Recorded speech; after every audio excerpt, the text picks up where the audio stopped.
Assalamualaikum warahmatullahi wabarakatuh. Halo teman-teman semuanya. Izin kami di sini memperkenalkan diri terlebih dahulu. Sebelum memberikan tutorial terkait tugas analisa usability pada project based learning aplikasi e-wallet yaitu OVO dengan dosen pengampu Bapak Lutfi Syafirullah STMkom. Perkenalkan, nama saya Adimas Prawit Akbar Setiawan dengan NPM 2302020001 dan saya Muhammad Subi Adzani dengan NPM 230202017. Dan perkenalkan, nama saya Gina Safira Nisa Diansa dengan NPM 2301020012. Kami di sini dari kelas TI 1A, Prodi Teknik Informatika, tahun angkatan 2023, Politeknik Negeri Cilacap. Oke, sekarang mari kita simak dan perhatikan bersama-sama tutorial melakukan survei analisa usability menggunakan metode Computer System Usability Questionnaire yang biasa kita kenal dengan CSUQ. Oke, pada tutorial ini terdapat beberapa tahap, yaitu pertama kita tahap membuat kuesioner terlebih dahulu. Setelah kita membuat kuesioner, kita akan mengolah data dari hasil kuesioner tersebut dalam sebuah Excel, dan setelah data itu sudah selesai diolah, kita akan membuat laporan akhir atau laporan dari hasil survei yang telah kita lakukan. Dan berikut penjelasan terkait langkah-langkah yang kita lakukan dari mulai kuesioner, pengelolaan data hingga laporan yang telah kita buat. Jadi yang pertama, apa itu metode CSUQ?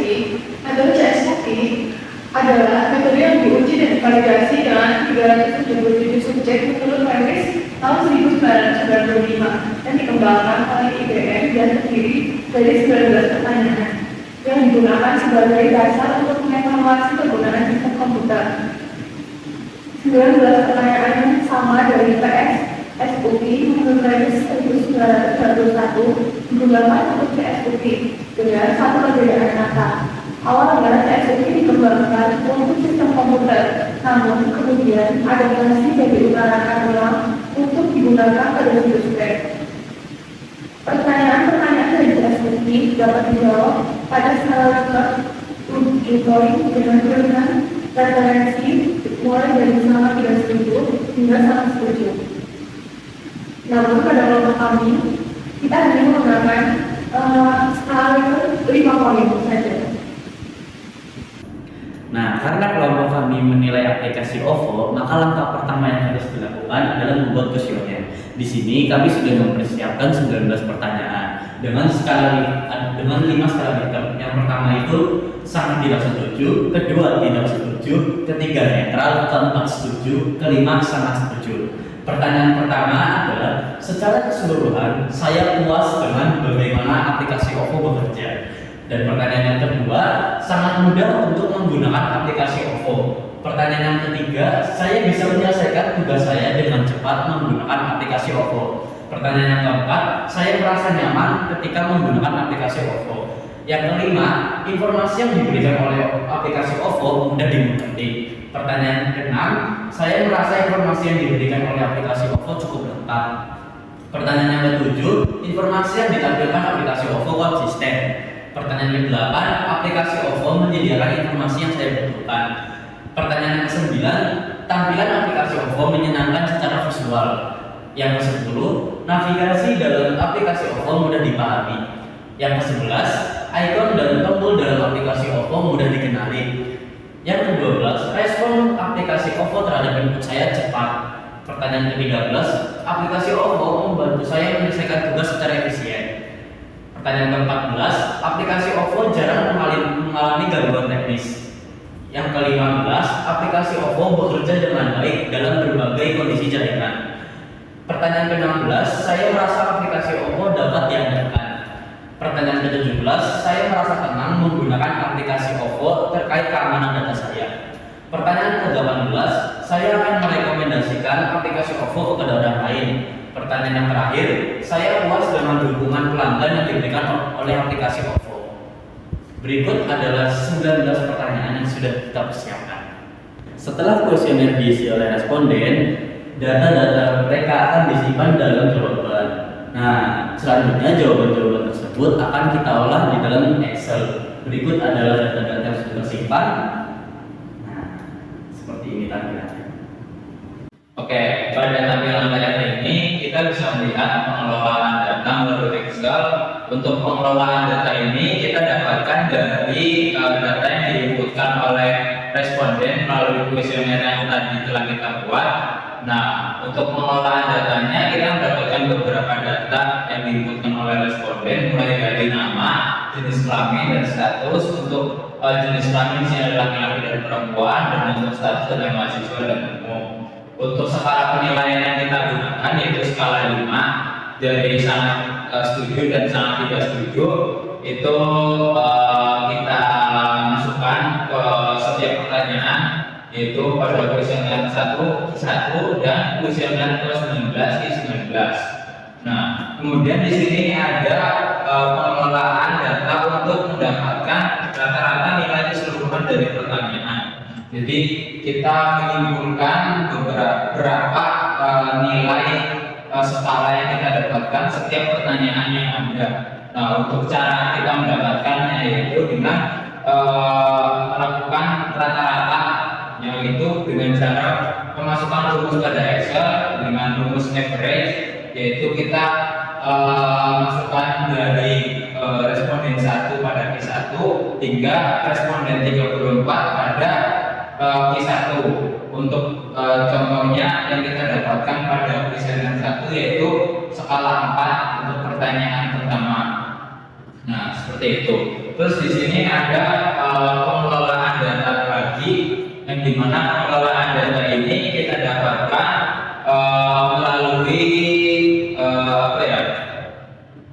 melalui pertanyaan yang terkategori. Jadi untuk ini kan masih keseluruhan, sedangkan yang ini kita dapatkan dari perkategori. Untuk kategorinya terbagi menjadi 5 bagian, yang dimana dari kategori ini kita simpulkan dari beberapa kuesioner. Contohnya seperti kepuasan umum. Dari kepuasan umum ini kita mendapatkan datanya itu dari kuesioner 1 hingga kuesioner 4 yang berkaitan dengan kepuasan umum. Contohnya ya, dari kuesioner 1 sampai 4 untuk yang responden 1 ini skalanya 4, 5, 4 dan 5. Nah, itu kita rata-ratakan, lalu kita dapatkan di sini nilainya 4,5 untuk kepuasan umum. Dan untuk yang kualitas informasi yaitu dari Q5 sampai dengan Q8. Terus dari yang kualitas antarmuka yaitu dari Q9 sampai dengan Q12. Kemudian yang efisiensi itu dari Q13 sampai dengan Q15. Kemudian yang kepuasan lainnya yaitu dari Q16 sampai Q19. Nah, kita dapatkan ini semuanya. Nah, ini untuk penilaiannya sesuai dengan responden yang ada. Setelah kita mendapatkan skala yang dimiliki oleh responden terhadap penilaian tersebut, kita rata-ratakan lagi, yaitu rata-rata penilaian per kategori dari seluruh responden yang berjumlah 34. Untuk nilai kepuasan umum kita dapatkan dengan skala 3,9, dan untuk kualitas informasinya kita dapatkan dengan skala 3,8. Kemudian yang kualitas antarmuka kita dapatkan nilai 3,9. Untuk efisiensinya kita dapatkan nilai 3,4, dan untuk kepuasan yang lain-lain kita mendapatkan nilai dengan skala 3,5. Seperti itu. Berikut adalah data statistik yang kami dapatkan. Hasil analisis menunjukkan bahwa rata-rata skor untuk kepuasan umum adalah 3,9. Ini mengindikasikan bahwa pengguna merasa cukup puas dengan aplikasi OVO, meskipun terdapat ruang untuk peningkatan. Selanjutnya pada kategori kualitas informasi, rata-rata yang diperoleh adalah 3,8. Ini menunjukkan bahwa pengguna merasa bahwa informasi yang disediakan oleh aplikasi OVO cukup akurat dan bermanfaat. Selanjutnya, kualitas antarmuka mendapatkan skor 3,9 yang hampir sama dengan kepuasan umum. Pengguna merasa bahwa antarmuka aplikasi cukup intuitif dan mudah digunakan. Selanjutnya, kategori efisiensi yang mencatat skor 3,4, yang merupakan skor terendah di antara semua kategori. Hal ini menunjukkan bahwa beberapa pengguna merasa bahwa aplikasi OVO belum sepenuhnya efisien dalam membantu mereka menyelesaikan tugas. Selanjutnya pada kategori kepuasan lainnya, rata-rata yang didapat adalah 3,5. Ini mencerminkan tingkat kepuasan yang beragam dari pengguna terkait aspek-aspek dari aplikasi yang mungkin tidak tercakup dalam kategori utama. Skor ini menunjukkan bahwa ada beberapa aspek minor yang mungkin perlu diperhatikan oleh pengembang untuk meningkatkan keseluruhan pengalaman pengguna. Berikut adalah hasil kesimpulan dan saran dari kelompok kami. Berdasarkan evaluasi menggunakan metode CSOK, kesimpulan tentang aplikasi OVO menunjukkan bahwa terdapat potensi untuk meningkatkan beberapa aspek penting dalam pengalaman pengguna.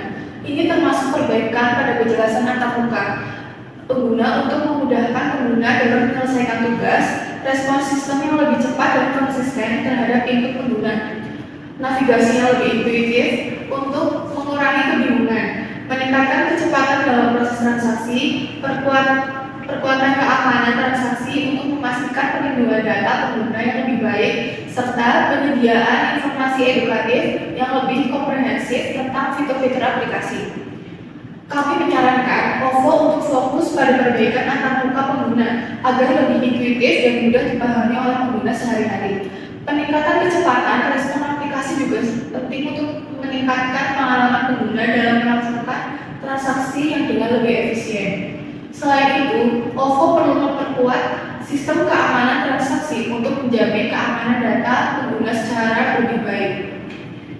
Pentingnya edukasi pengguna tidak boleh diabaikan. Oleh karena itu, kami menyarankan OVO untuk menyediakan informasi yang lebih jelas dan mudah diakses tentang fitur-fitur aplikasi serta cara penggunaannya. Optimalisasi integrasi dengan merchant dan platform e-commerce juga dapat meningkatkan kemudahan bertransaksi bagi pengguna. Kami juga merekomendasikan OVO untuk terus mengembangkan fitur tambahan yang bisa memberikan nilai tambah bagi pengguna, seperti layanan keuangan yang lebih beragam atau dukungan pelanggan yang lebih responsif. Terakhir, penting untuk melakukan pemantauan teratur terhadap umpan balik pengguna dan mengambil tindakan cepat untuk memperbaiki layanan berdasarkan masukan dari pengguna.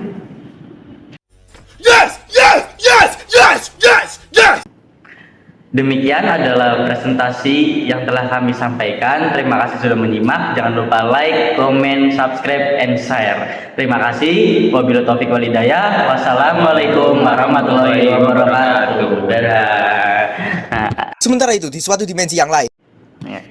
Yuk.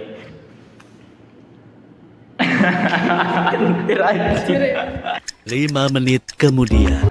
Perkenalkan, nama saya Gina Safinatun Nisa Diansa dengan NPM 2301. Berlama-lama kemudian. Abang kayak bukannya. Lagi.